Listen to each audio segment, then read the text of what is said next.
What is going on, everybody? Today I am back in beautiful Rhode Island, so I do not have my Duramax with me, but this is going to be another episode of Talking Dirty, but I do still have Duncan. You guys know I can't get through my day without Duncan. Although I do not have my Duramax here, we have this beautiful, I think it's a 2007 late model 1500. That is my stepdad's. So I'm home for my my 1-year wedding anniversary, so I really haven't filmed too much because I'm not really just kind of spending time with family and everything. But I want to get this video out here for the video I posted a few days ago, which was the Duramax Fast 150 install. So I'm going to talk a little bit about what a fuel pump does, not specifically fast because I run an Air Dog. I like Air Dog. It's kind of just the one I like stumbled across, but I actually enjoy talking and using and installing different things because you see the way they're done, and obviously we do some custom things here. So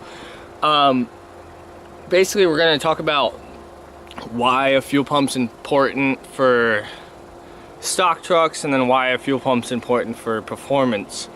So to start off, the way these fuel pumps actually work, so you put your diesel in your tank, right, and it's got all the shit and nasty stuff from the bottom of the tank at the gas station. Sorry, my battery's dying. It's got all the shit and the nasty stuff from the gas station, the gas pump, whatever fucking else is in the bottom of your tank from all the years in it. So obviously you have a fuel filter on your truck. Most, I would hope so anyways. So when your diesel comes out, and with a fuel pump you intercept your fuel lines basically. So you just run a line from the tank, or if you install a sump, which I have never done, I don't see a point really, I'm not making that big of power. So you know, a line from your tank to the fuel pump, and then fuel pump to the engine. And usually most people delete their fuel filter like I did. I just took a hose off and like connected right over it and just went from I think it's the inlet from the tank to the FICM basically, and which is fuel injection control module. I don't really know what it does. I don't really care. It just works.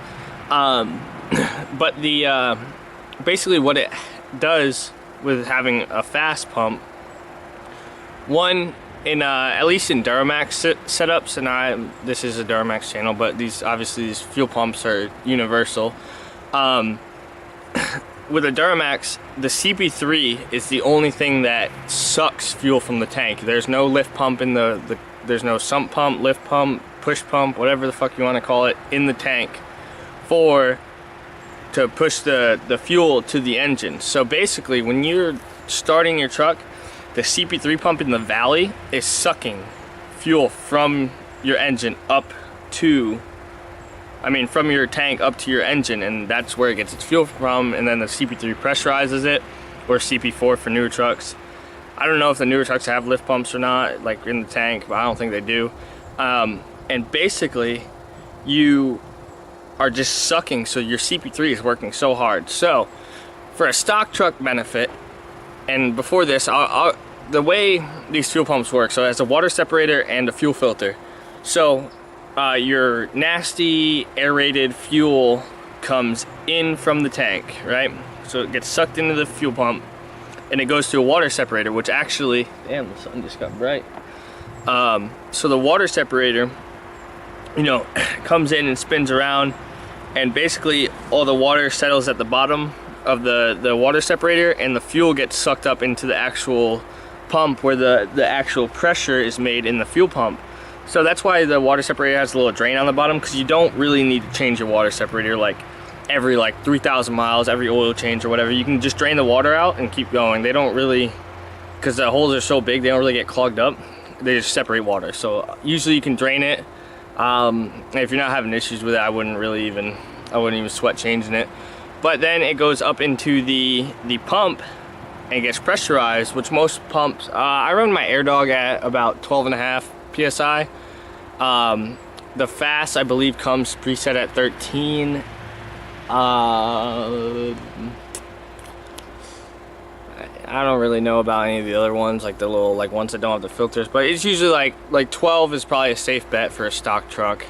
because if you go too high, you'll actually get loping. Supposedly, I've never been that. I've been up pretty high, like towards 15, never had problems with my truck. But anywho, it goes into the filter, and the filter actually separates like aerated fuel, the debris, and then sends the like most pure, like no air bubbles in your fuel and clean fuel to your engine, and then has a return line that sends all like the aerated fuel back to your tank. And you'll know if you watch my video on the install, there's a return line that goes to your filler neck, and basically that just goes through the same process over and over again. Now the way that works is, if you ever look at it where the fuel filter screws on, there's the screw on part at the top that's open, and then there's a tube that comes down, so all the nasty shit at the bottom, all the aerated fuel, gets sucked up through the tube, and then the top part's pressurized with the pure fuel, and that's what goes to your engine. And I actually did a little research on it because I was kind of wondering why it really mattered if there's air or not. But so when your injector is firing, there's like a pin that comes down kind of into a groove, and you can watch this on Fast. This is where I got the information from, so this is like, you know, someone else did the research. I really don't know this much, but I just looked it up and I want to explain it to you guys. But if you think about how an injector works, the way it works is you have a little hole and like almost like a piston. So here, we'll set this up. We'll go this side so the sun's not on your face.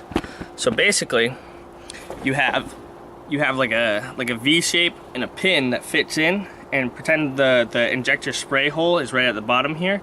So this fills up with fuel when the pin comes up, and then when the pin comes down, you're squeezing the fuel out through the little hole, and it sprays out through the nozzle, and that's what creates a mist. Now, the injector gets lubricated, and the injector doesn't slap the like end of the nozzle and ruin the tip and the seal and everything. If you have pure fuel, if there's air bubbles in it, you know air can compress more than a liquid, so gas compress more than a liquid. So you actually get injector tick and worn out injectors from air being in your fuel, and the piston that pressurizes the fuel down, it actually slams up against the tip of the injector. Instead of having that cushion of fuel squeezing it out and making it slow, it'll go fast and just smash it.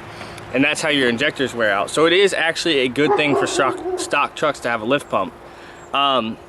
So that's kind of how it works and why it's important to have aerated fuel. So now for stock trucks, that kind of goes over the stock truck part, is that you want clean, clear, no air bubble fuel to make your injectors last longer. It's just a safer system, it's easier, it's just a simple setup that really works really well. Now for high performance, this is where your size of your fuel pump comes into play, because like I said, with 12 psi and like a 150 or even a 95 gallon per hour pump, that's enough for stock. And 150 is almost overkill, because you're not making huge powers, you're not draining your fuel bowl or anything like that, or fuel filters. You're just maintaining your CP3 life by keeping fuel pressure there, so it doesn't have to work as hard to get fuel to it, and then your injector life. So it's just good to have for that reason. Now for a high performance, high horsepower truck, which I can't speak completely on this because my truck's really not super high performance. It's, you know, it's probably about 600 wheel horse and it's twin turbo, but it's not anything way over the top. So for high performance trucks, you really want that gallon per hour, and sometimes you'll see people run dual lift pumps. And basically, when you have it's the same concept as how the stock works and keeping the CP3 pump, like keeping fuel at the CP3. So say you have dual fuelers and like 200 over injectors, and you have fucking twin turbos, and you have a 2,000 horsepower truck. When you start spraying, you know, when you get on the throttle, truck starts dumping fuel, your rail pressure drops, so your CP3 tries to keep your rail pressure up, stops returning fuel. Now if you're sucking the lines basically dry, and you're pulling all the fuel out of the lines and out of the fuel bowls and everything, and you don't have a good enough supply going to it, you're gonna starve your truck, and you're gonna run really lean, and your truck will either die, or you could cause damage and have wear issues, because your diesel fuel actually lubricates and is the main source of you know, obviously fuel. So if you don't have enough fuel going in, so that's why some of these guys run 165, 180s, dual 150 pumps, because basically when you're dumping that much fuel and you have 2 CP3 pumps pulling from your fuel system, you really want to keep enough fuel up there so you don't starve anything, and that's how shit wears out and breaks. So if someone can elaborate, or maybe you guys want me to do some more research on the high horsepower side of things, I can. I know a lot of guys, there's not many guys making 2,000 horsepower out there. So I can do some more research and get back to you guys, but really that's my thought on it. Is just you don't want the truck to stop.